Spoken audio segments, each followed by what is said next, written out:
今次係搭廉航 Wizz Air 去華沙。由於係廉航同埋又係夜機呢，所以你就好快攞到行李啦。我哋而家喺普倫華沙肖邦機場。哇！你把聲沙晒喎。點解嘅？係咪好夜啦？係啊，而家凌晨咯，係啊。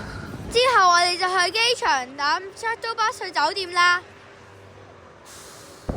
我哋第一日波蘭嘅行程而家出發。我哋一到波蘭嘅天氣好差啊，大風雪啊！你驚咗？邊個嗰啲天氣變咗嚟波蘭啊？你睇，又有煙花，又好大雪啊！成身都係雪喎，你喺邊度啊？我哋而家喺華沙多媒體噴水池，準備行去華沙澳城。呢個係華沙澳城啊！做咩食雪啊你？唔係啊，好多雪啊，飄嚟飄去。華沙澳城係全個華沙入邊最古老、最有歷史嘅地方。二次世界大戰嘅時候就被完全摧毀咗，啲人呢就用翻啲相嚟起翻出嚟，係聯合國教科文嘅世界遺產嚟嘅。我哋而家喺華沙澳城，好似做一個water city咁樣，好多雪啊！首先我哋會見到一個 Barbican 嘅建築方法。16世紀嘅防禦建築嚟嘅，令到我哋好似翻咗去古代咁樣。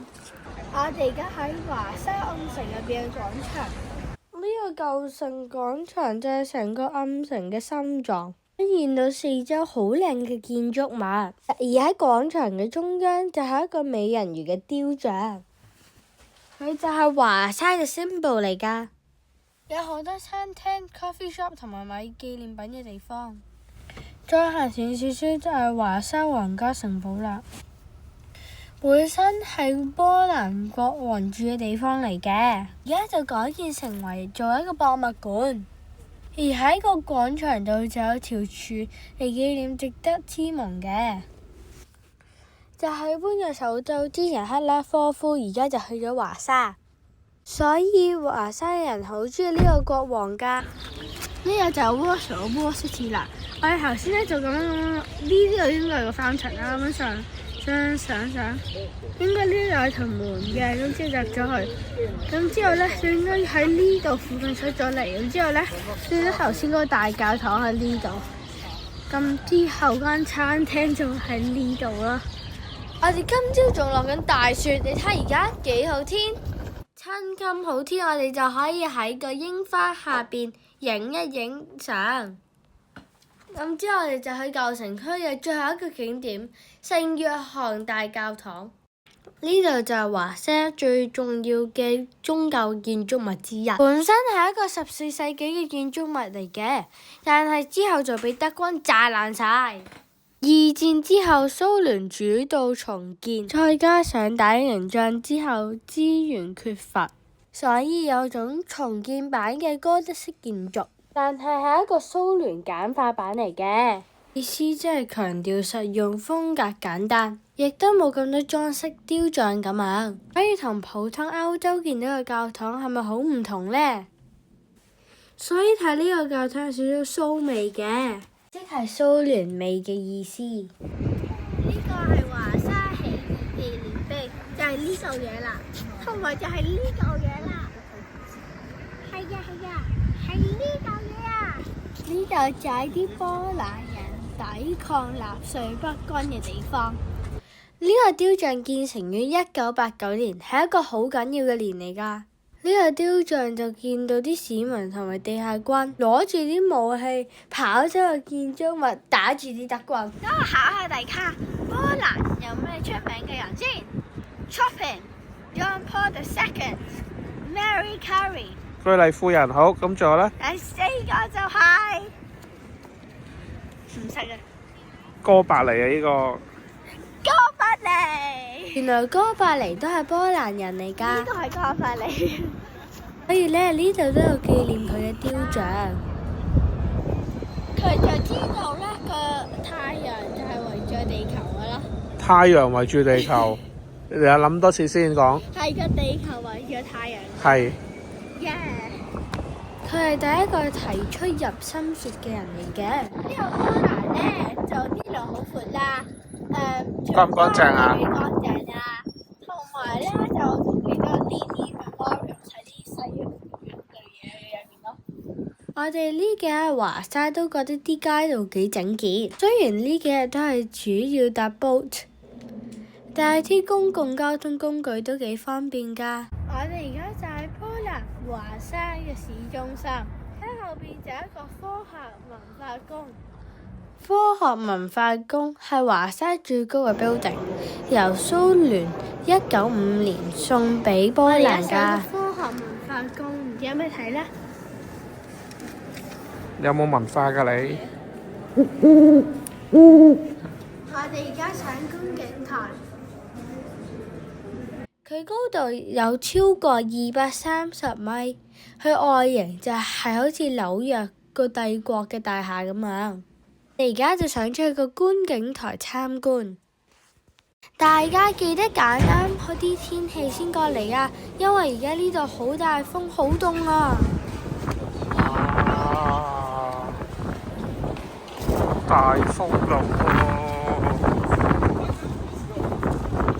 好大篤炮喎你！雖然好大風，但係呢個望出去嘅風景都好靚㗎。呢度可以望到華沙市成個景色，呢度就可以望到華沙中央車站，同埋佢個金融中心區。最特別嘅就係呢個觀景台全部都係露天㗎。揀咩啊？黐嚟都黐嚟啫喎，呢度好凍喎。而家我哋喺30樓啊！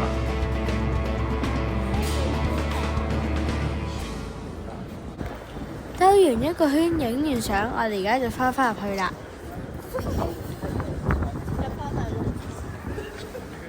呢度下面呢就有戲院、劇院同埋餐廳，係咪聽落都好有文化呢？夜晚嘅燈光好靚㗎，你睇下幾靚。咁之後我哋就去咗傳統嘅波蘭菜嘅餐廳食晚飯。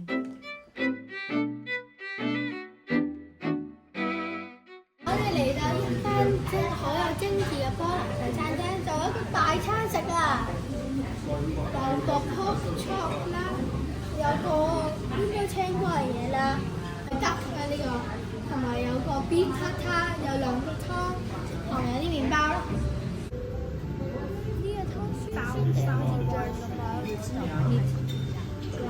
有冇咁難食啊？唔係淨係得香港先湯圓㗎咋，原來波蘭都興㗎。第一試咩啊 Beef tartare。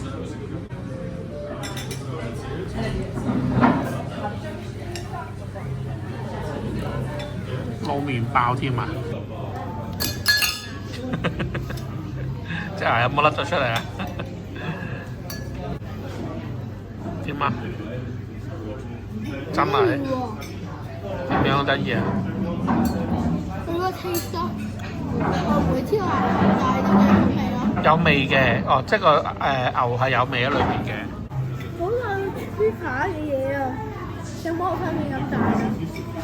大過。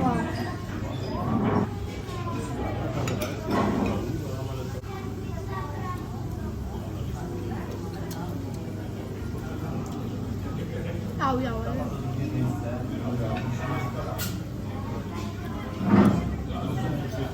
好味，佢係 rich 嘅，有埋個 butter 嗰個味。咁之後咧，呢個咧就唔太脆，唔係太脆咁就食好咯。試下個鴨先，佢切嘅時候咧都幾易切嘅。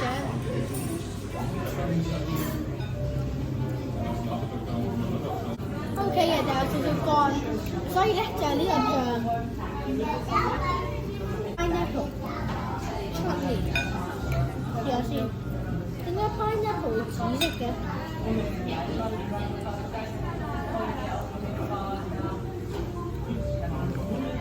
都未喎，溝埋上就好受多啦。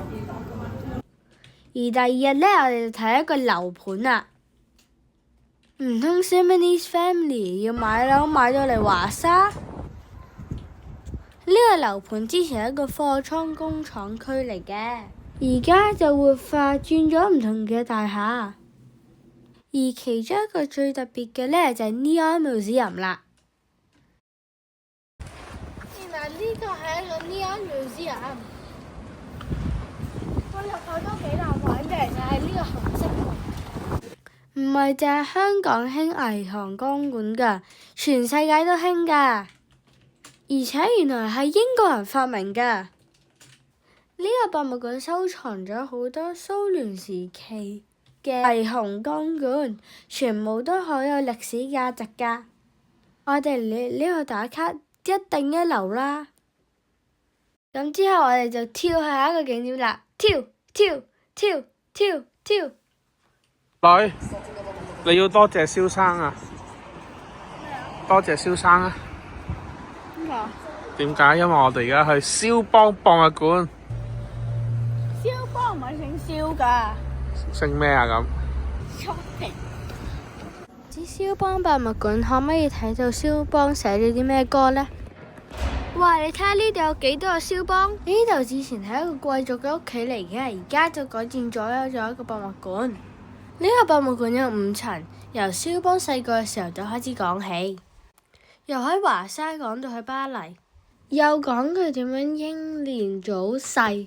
原來蕭邦同啲皇帝同埋皇后好熟㗎，佢喺嗰度教彈琴㗎添。就算佢博到伯爵攞地位又點啊？佢39歲就病死咗。呢度展出咗佢嘅作品同埋物品。呢度展示咗好多佢嘅作品。例如有啲咩啊？呢個都係。係乜嘢啊？琴譜。呢個就應該係幅畫仔。呢度就係播蕭邦嘅歌，就可以喺呢度聽。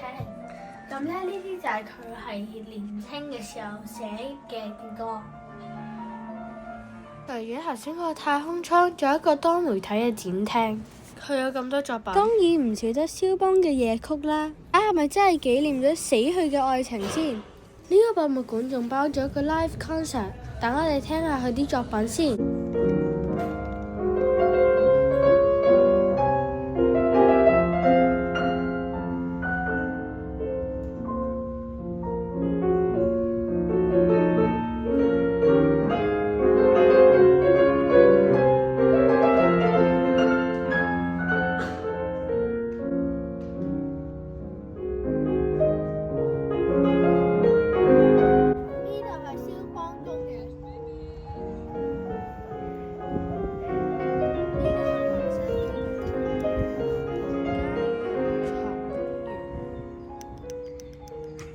做咩要撳幾下？咦？呢個最新嘅雕像嚟嘅喎，睇下先，好似會喐喐嘅喎。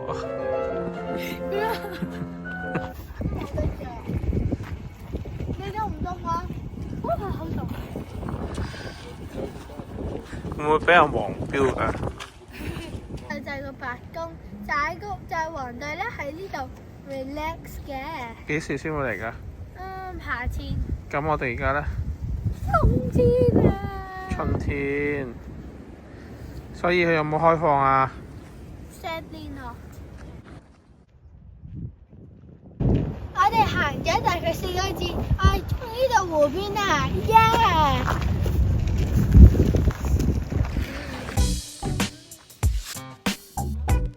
就係波蘭國王水上皇宮啦，喺度好隔離添。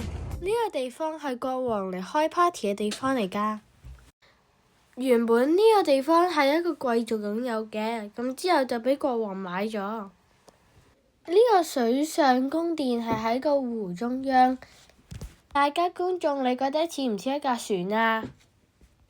呢個昔日嘅皇家公園，可以一次過感受到自然美景、歷史建築同埋藝術嘅氛圍，所以遊客同埋本地嘅市民都好鍾意嚟呢個公園㗎。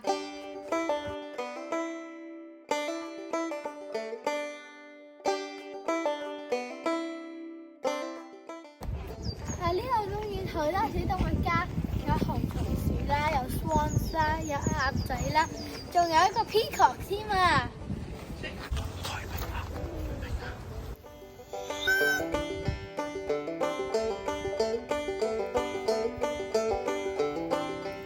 呢隻 peacock 開屏會趕咗去爭嘢食嘅白鴿啊！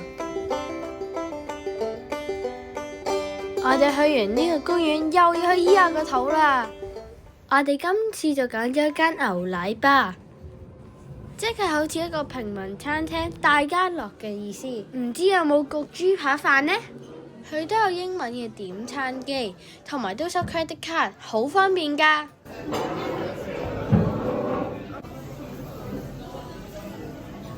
啦，我哋係喺波蘭嘅茶餐廳。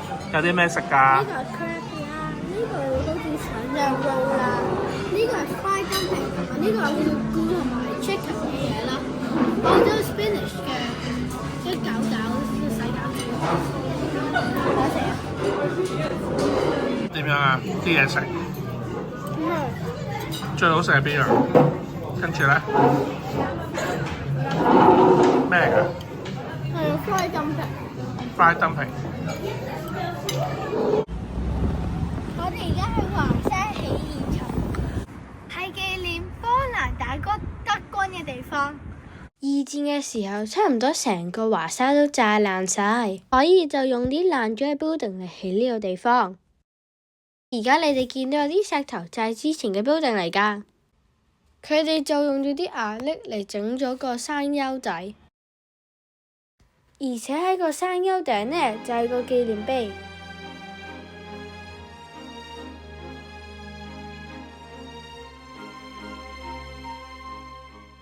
除咗就見到呢個 monument， 仲見到成個華沙添啊！我哋波蘭之旅未完㗎，我哋下一站就係克拉科夫。記得 like、subscribe、share 同埋 comment 啊！拜拜，下集見啦！